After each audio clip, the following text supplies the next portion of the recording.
বিসমিল্লাহির রহমানির রহিম। TM agro and ফিশারিজের পক্ষ থেকে সবাইকে আন্তরিক শুভেচ্ছা অভিনন্দন। আমরা ডেইরি খামারে আসছি, যেখানে অনেকগুলো গরু আছে, যেগুলো আমাদের এখানে দুধ উৎপাদনের জন্য আছে, আমার মাংস জন্য আছে। এটা আমার পাশে দেখতে পাচ্ছেন, এটা মাংস আর এর পাশে দুধ। তো এখন আনিলা আমাদের টিএম এগ্রো অ্যান্ড ফিশারিজের ডিজিটাল মার্কেটিং অফিসার। আনিলা, আপনার কাছে আমি একটু ফিরে যাচ্ছি। আপনার অনেক কাস্টমার অনেক ধরনের প্রশ্ন করে, তো এর মধ্যে উল্লেখযোগ্য কি কি প্রশ্ন করে বা কাস্টমারের উদ্দেশ্যে আপনি কি জানতে চান? স্যার, আমার অনেক কাস্টমার জিজ্ঞেস করে যে আমাদের খামারি রেডি মিক্সের পৃষ্ঠপোষিতে কি ধরনের উপাদান মিশ্রণ আছে।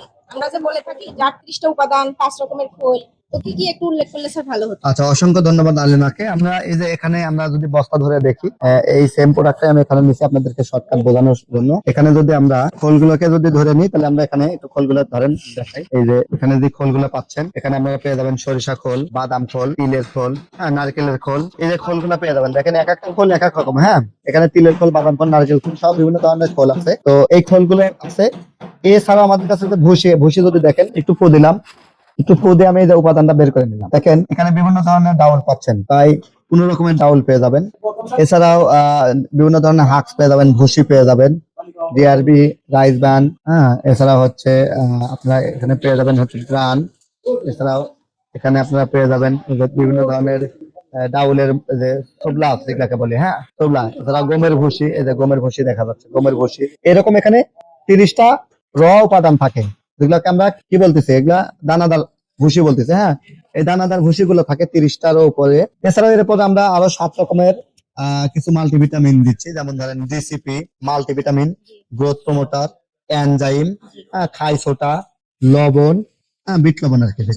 তো এগুলা সহ ফিশ মিল, এই ধরনের উপাদান দিয়ে প্রায় সব মিলে আরো 7 থেকে 8টা উপাদান থাকে, সব মিলে 37 থেকে 38টা উপাদানে আমরা এটা তৈরি করতেছি। এখানে দুটো আবার ভেরিয়েন্ট আছে, একটা হচ্ছে মিট প্লাস, একটা মিল্ক প্লাস।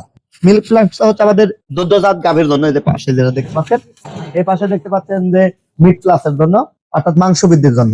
তো মিল্ক প্লাস আমরা একটা উপাদান দিয়েছি যাতে দুধের বৃদ্ধিটা বেশি হয়, সেটা হচ্ছে অ্যামাইনো অ্যাসিড আছে, হ্যাঁ, গ্রোথ প্রমোটার আছে, মাল্টিভিটামিন আছে, যেটা দুধ বৃদ্ধিতে খুব সহযোগী ভূমিকা পালন করে। এছাড়াও ফলিক অ্যাসিড আছে, তারপরে আমরা আরো অন্যান্য বিভিন্ন ধরনের মিনারেলস এর সমন্বয়ে করতেছি আমাদের মিল্ক প্লাস। আর মিল্ক প্লাসের জন্য দুধটা বেশি হয়। স্যার, আপনাকে অসংখ্য ধন্যবাদ স্যার, চাষীদের উদ্দেশ্যে এই কথাগুলো আমাদের সাথে শেয়ার করার জন্য। তো সকল চাষী ভাইদের উদ্দেশ্যে একটা কথাই বলা, যে আপনারা 25 কেজি অথবা 37 কেজি যে বস্তায় চান আমরা ইনশাআল্লাহ দিতে পারবো আপনাদের জন্য। সারা বাংলাদেশে কুরিয়ার ডেলিভারি একদম ফ্রি। সবার সুস্বাস্থ্য এবং দীর্ঘায়ু কামনা করছি। সেই সঙ্গে আনিনা ম্যাডামকেও ধন্যবাদ। উনি আপনাদেরকে বিভিন্ন ধরনের হেল্প করে থাকেন। আপনারা সকাল 8টা থেকে রাত্রি 8টা পর্যন্ত তাদের সাথে কথা বলে আপনার যে কোনো গবাদি পশু রিলেটেড, মাছ রিলেটেড পরামর্শ নিতে পারবেন এবং প্রোডাক্ট ক্রয় করতে পারবেন। জি স্যার, টিএম এগ্রো অ্যান্ড ফিশারিজের পক্ষ থেকে আপনাদের সবাইকে ধন্যবাদ। আল্লাহ হাফেজ।